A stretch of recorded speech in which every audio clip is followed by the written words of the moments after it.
Doctor साहब, ज़ाहिर हमारे इल्म में है कि वज़ीर आज़म शहबाज शरीफ साहब ने आपसे कुछ देर पहले, तकरीबन मेरा ख्याल है 4 घंटे पहले की खबर है कि उन्होंने मसूद पज़ेश्कियान साहब जो हैं ईरान के सदर, उनसे गुफ्तगू की है, टेलीफोनिक टॉक की है। या मैं थोड़ा सा आपको पर्सपेक्टिव दे रही हूँ, फिर आप एनालिसिस दीजिएगा।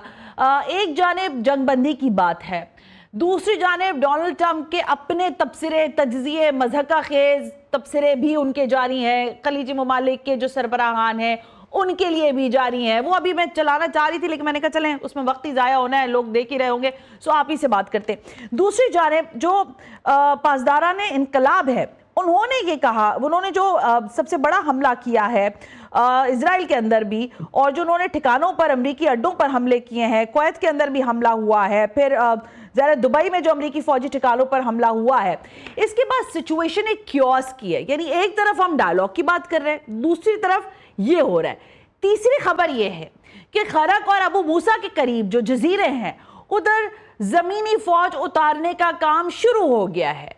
What exactly going on? मतलब क्या हो रहा है? I mean, इतना हौश पौश हो गया है ये चारों डोमेन्स में, क्या exactly हो रहा है डॉक्टर साहब? What you have the analysis? सना, पहले तो बहुत शुक्रिया, आपने अपने प्रोग्राम में मदऊ किया। आपको, आपकी टीम को, आपके देखने वालों को, और बिलखुसूस खालिद चिश्ती साहब को मेरे बहुत बहुत सलाम। वालेकुम सलाम। देखिए सना, ये स्ट्रक्चरल चेंजेस हो रहे हैं। याद रखें कि हमेशा एक प्रो स्टेटस को पार होती है, एक रिविजनिस्ट होती है, और इस वक्त हम रिविजनिस्ट पार्क को ऑफेंसिव मोड में देख रहे हैं। ओके। ईरान जो कि रिविजनिस्ट पावर है with China and Russia and north Korea, वो डिफेंसिव मोड के अंदर थे, और अब चूंकि उन्होंने कंट्रोल कर लिया स्टेट ऑफ हॉर्मुज पे, की स्ट्रेटेजिक प्लेसेस पे अटैक कर रहे हैं।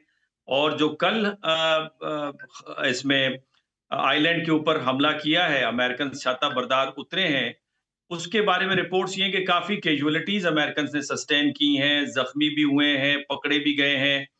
और न फकत ये, बल्कि इजराइल की जो स्ट्रेटेजिक जो लोकेशंस हैं, वहां पे जो अटैक हुआ है, उसका नतीजा ये आ रहा है, जो कि आपके मीडिया के ऊपर बहुत गर्म खबर है, वो ये कि उनके जो मेयर्स हैं, चाहे वो अशदोद के हैं या खर्द के हैं या उनके आर्मी चीफ हैं, वो उनकी स्टेटमेंट्स बता रही है फ्रस्ट्रेशन। अच्छा, प्रेसिडेंट ट्रंप की भी जो स्टेटमेंट है, आपके प्रोग्राम में मैं कई दफा जिक्र कर चुका हूं, 3 सीज फिनोमेना बड़ा वाज़ेह है: कंफ्यूजन, क्रैक्स इन अलायंस और कर्स अमेरिका के लिए, और क्रिटिसिज्म भी आ रही है। अब ये जो प्रेसिडेंट ट्रंप का जो बयान है, इसमें एक पैटर्न छुपा हुआ है। पैटर्न ये है कि अमेरिका, और सॉरी, पाकिस्तान, तुर्की, सऊदी अरब और इजिप्ट, और साथ में आप मिला लें ओमान और कतर को, ऑलराइट। इनके, मुझे एक इनके जो बयानात है उसमें एक पैटर्न नजर आ रहा है, एक हम आंगी नजर आ रही है कि वो इस जंग का हिस्सा बनने नहीं जा रहे, और मैक्सिमम रेस्ट्रेंट शो कर रहा है सऊदी अरब।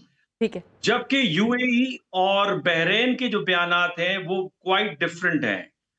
तो लिहाजा मुझे यूं लग रहा है कि ये उस फ्रस्ट्रेशन की निशानदही है, जब प्रेसिडेंट ट्रंप एक नामुनासिब किस्म की लैंग्वेज इस्तेमाल करते हैं किसी गल्फ के प्रिंस के लिए, जो कि गैर मुनासिब है। और मैं ये समझ रहा हूं कि चूंकि ईरान ने सीरियसली डेंट पोज किया है अमेरिकन रेपुटेशन को, देखें, मुख्तलिफ चेस बोर्ड्स हैं इंटरनेशनल पॉलिटिक्स के, सही है। हर चेस बोर्ड पे अमेरिका चैलेंज था, लेकिन मिलिट्री चेस बोर्ड ऐसा था जहां पे अमेरिकन पावर को कोई मैच नहीं कर पा रहा था in terms of its budget, और उसकी जो कैपेबिलिटी है to launch a major war in within 24 hours, वो कंप्रोमाइज हो गई है। अब सवाल ये है कि अमेरिका तो इस खित्ते से गया, उसकी जो मिलिट्री के बारे में मैं कहता हूं कि वो डिसमेंटल्ड है, डिस्पर्स्ड है और डीऑक्सीजनाइज हो गई है। वो जगह जो खाली हुई है, उसको कैसे हम फिल करें? क्या न्यू सिक्योरिटी स्ट्रक्चर आएगा?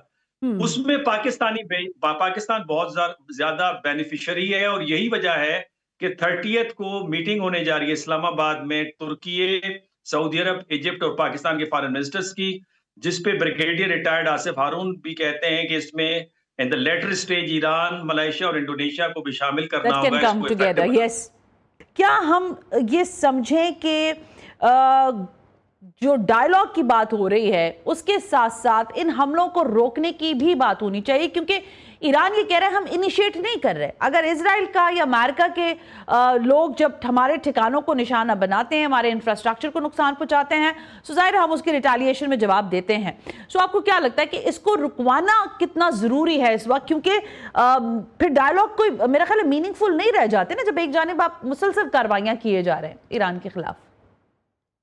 ये आपने बजा फरमाया, बिकॉज ये इलीगल एग्रेशन है। ईरान का पर्सपेक्टिव ये है कि चूंकि एग्रेशन जब तक नहीं रुकती तो तब तक बातचीत का क्या फायदा। और यहाँ पे थोड़ी ये गलतफहमी भी हमारे मीडिया पे चल रही है कि पाकिस्तान मीडिएट करवा रहा है। पाकिस्तान मीडिएट नहीं कर रहा, पाकिस्तान फैसिलिटेट कर रहा है। मीडिएशन और फैसिलिटेशन के अंदर बुनियादी फर्क है। हम यानी उस प्रोसेस के लिए राह को हमवार कर रहे हैं, प्रोसेस कैरी ऑन करना है ईरान और अमेरिका ने, पहली बात। दूसरी बात, इसके डिफरेंट लेयर्स हैं। एक लेयर में तो अमेरिका कांटेक्ट में है पाकिस्तान, पाकिस्तान कांटेक्ट में है ईरान के। दूसरा जो लेयर है वो है रीजनल ममालिक के प्लेयर्स का, जिसमें पाकिस्तान, तुर्की, इजिप्ट और सऊदी अरब शामिल हैं। मैंने जिस तरह आपसे कहा कि ये जो एग्जिस्टिंग स्ट्रक्चर है सिक्योरिटी का, वो तो डिसमेंटल हो गया है। सवाल ये है कि अब इस जंग के बाद वो पुराना वाला ईरान नहीं, वो पुराना वाला मिडल ईस्ट नहीं, वो पुराना वाला इजराइल भी नहीं, अमेरिका भी नहीं और खित्ते का निजाम भी नहीं। और इवन पाकिस्तान की पोजीशन भी अब पुरानी नहीं रही। पाकिस्तान एक मेजर की प्लेयर, और बल्कि मैं अगर कहूं कि सेंटर बन गया है डिप्लोमेसी का, तो ये भेजा नहीं होगा। तो इस सारी सिचुएशन में जो अल्टरनेटिव स्ट्रक्चर आएगा वो क्या आएगा? बिकॉज अब स्टेटस को मेंटेन करना आसान नहीं है। मिसाल के तौर पे एक पहलवान है और वो एक गली और मोहल्ले में पिछाड़ा जाए, वो दोबारा उस गली मोहल्ले में नहीं आएगा। तो अमेरिका की तीनों जो सूरतें हैं सिनारियोज के, बातचीत करके निकले, ज्यादा जख्मी होके निकले, या फिर अनकंडीशनल रिट्रीट करे, तीनों में जो उसका स्टेटस है वो मुतासिर है। लेकिन द बेस्ट ऑप्शन इज कि पाकिस्तान ने हमेशा रेस्क्यू किया है अमेरिका को। ऐसे ही है। Let me give you few example. मिसाल के तौर पे अफगानिस्तान की जंग थी, पाकिस्तान ने रेस्क्यू किया अमेरिका को। 1990s में सोमालिया पे हमला हुआ, सोमालियंस ने हमला किया, पाकिस्तान ने रेस्क्यू किया। पाकिस्तान यूएन मिशन पे था। इस पे उन्होंने एक ब्लैक हॉक मूवी बनाई हुई है, जनरल जिन्नी आर्मिटेज ने किताब बैटल रेडी लिखी हुई है, तफसीलात उसके अंदर हैं। फिर 12 दिनों की जंग में दोबारा अमेरिका फंसा, पाकिस्तान ने दोबारा रेस्क्यू किया।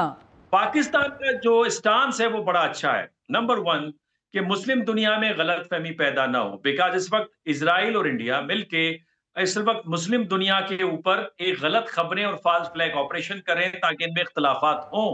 और इसके ऊपर हामिद मीर साहब ने एक तफसीलन वीलॉग भी किया है और एविडेंसेस भी दिए हैं। और वो बहुत सारी ऐसी साइट्स हैं जो गालिबन मेरे पास भी मैंने कहीं नोट की हुई हैं, 2-4 साइट्स, जिसमें वो कोशिश कर रहे हैं कि चाइना, ईरान पाकिस्तान के दरमियान में और ईरान और मुस्लिम दुनिया के दरमियान में इख्तलाफ। मिसाल के तौर पे ईरान नेशनल न्यूज है, ये फेक न्यूज दे रहा है। और इसने वो जो ऑयल टैंकर्स की बात की पाकिस्तान के हवाले से, सरदार हुसैन निजात फेक न्यूज है। इसी तरह ऐदा न्यूज फेक न्यूज है। फिर इंडियन मीडिया जो है वो बैशिंग आउट कर रहा है और इंडियन मीडिया भी इसी फेक न्यूज को बढ़ाने की कोशिश कर रहा है। इसमें पाकिस्तान का मकसद ये है कि किसी तरीके से जो एक एतमाद का रिश्ता है और जो रेस्टोरेंट शो की जा रही है वो मुस्तकलन आगे चले।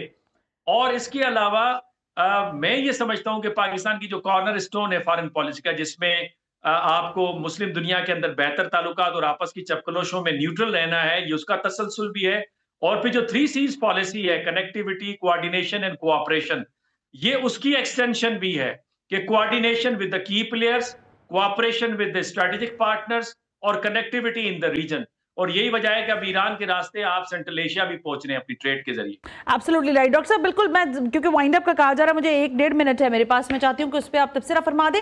देखिए, इस वक्त जो नेतन्याहू की पोजीशन है, मैं रैंकिंग की बात नहीं कर रही, डोनाल्ड ट्रंप की रैंकिंग भी बिल्कुल ही डाउन जा रही है, जाहिर है आपके इल्म में भी है, हम नेतन्याहू के हवाले से भी यही सूरत हाल है।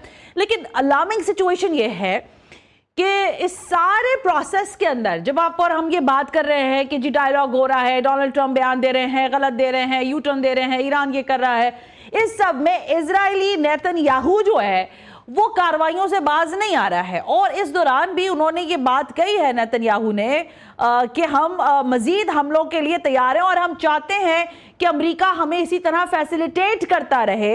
इसका क्या मकसद है? मुझे ये बात इसलिए नहीं हजम हो रही कि इसका तो यही मकसद हुआ ना कि वो अपनी पेशकदमी से बाज नहीं आएगा और ईरान को डायलॉग के अंदर दोबारा एंगेज करने का मकसद, आई एम रियली सॉरी, फिर वो एक मतलब लॉलीपॉप ही दिखाने वाली बात ही हुई ना। सो क्या exactly what exactly Netanyahu is thinking about for Iran, specially in this 10 days?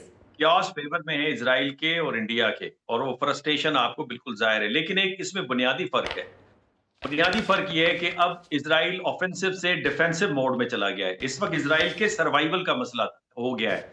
ये सर्वाइवल का मसला ईरान का था, और मैं 2027 में इजराइल को नहीं देख रहा। अमेरिका के साथ जो है जेडी वेंस की जो कॉल हुई है 2-3 दिन पहले, हाँ। जिसमें जेडी वेंस के शदीद इख्तलाफात खुल के सामने आए, उसमें मैं समझता हूं कि अमेरिका अपना रिस्पेक्टेबल वे आउट लेगा। अमेरिका वेस्टर्न हेमिस्फेयर तक महदूद हो जाएगा और इजराइल यहां पे नापैद हो जाएगा। उसके साथ बहरीन और यूएई की ज्योग्राफी भी मैं तब्दील होते देख रहा हूं।